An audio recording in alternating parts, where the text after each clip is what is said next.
谢谢，谢谢。就讲完了，视网膜还没来，对，时刻膜正常发挥的时刻膜。我们等一下会正式公开谴责。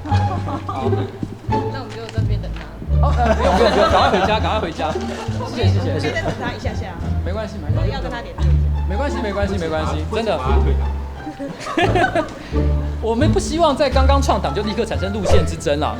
但是坦白讲，昨天晚上我们在宣布的时候，在吵架了。我们已经有为香菜这个，因为我们两个基本上是喜欢香菜的，但他坚持要把香菜入党纲，我们也只好顺从他的意思。这一点我们也是觉得，我觉得某种程度其实也是体现我们政党的多元跟包容的价值。也是。你知道，其实我为什么会出来组政党？其实有个很大的原因是，其实我从事政治工作，从去年11月到现在。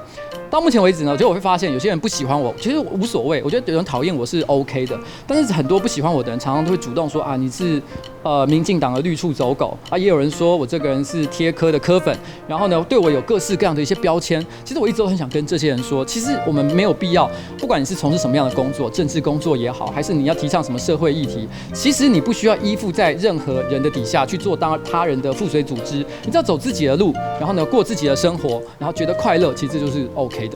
其实外界还有一些质疑，说你到底是玩真的还玩假的？如果有这样面对这样的质疑，你怎么回应？我们已经跟内政部提出申请了，没错吧？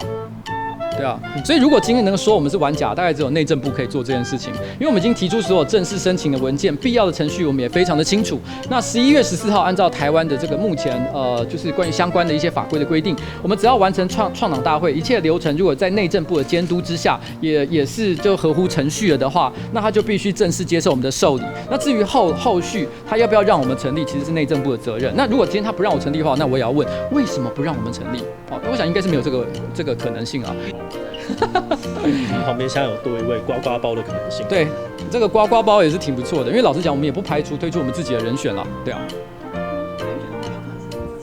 目前我们这边因为要40岁以上嘛才可以选，那以身外创党的人士主要来讲的话，大概是呱吉比较有机会啦。对，坦白讲，这点是就如果不幸真的要推出人选的话，那大概只有我有可能。不过当然的，因为我们还是要一切依照民主的程序去完成这件事情。就好像虽然我是创党的元老还有这个视网膜跟77，很多人都误以为，因为我毕竟在政治领域的第一线工作，所以很多人以为说我是不是打算要做党主席？没有，党主席呢必须依照民主的程序去产生，所以到时候还是会有个投票的动作。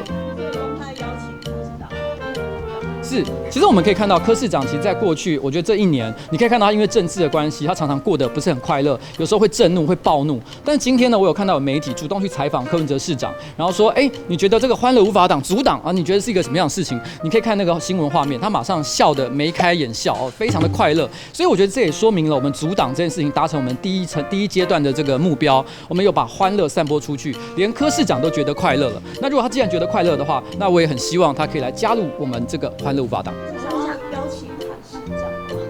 韩市长啊，哇，这个就牵涉到另外一个问题了，因为韩市长就像刚刚说的，他国民党是刚性政党，所以呢，他要先退出国民党。但是如果他愿意退出国民党，然后呢，并且接受我们党纲的一些重要的宗旨，譬如说对于香菜啊，像一些相关的，我们认为这个社会议题跟社会议题价值，对，那我们觉得也是很欢迎的。蔡总统也一样。蔡总当然喽，当然这是绝对的。听说你们欢乐国民党他很有兴趣，你觉得他如果加入？说谁？